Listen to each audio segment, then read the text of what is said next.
ગૌરી વ્રત સ્પેશિયલ આજે આપણે ફરાળી ચકરી બનાવવાના છે. તો એના માટે આપણે ઘઉંનો લોટ લીધો છે, એની અંદર આપણે તલ એડ કર્યા છે અને તેલ એડ કરીને આપણે બરાબર મિક્સ કરી લેવાનું છે. અને આપણે હવે મરી પાવડર અંદર એડ કરવાનો છે અને પાણી થોડું એડ કરતું જવાનું છે અને આપણે કઠણ એવો લોટ બાંધવાનો છે.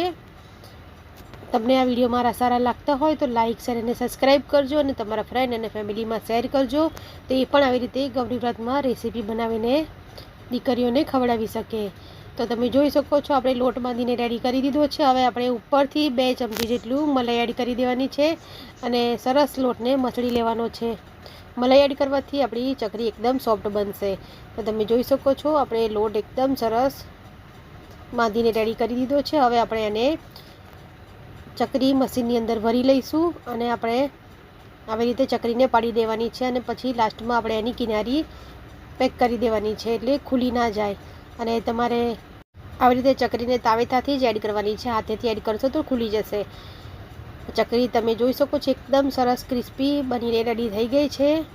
ગૌરી વ્રત માટેની અલગ અલગ રેસીપી મેં શેર કરી છે, તમે જોઈ શકો છો.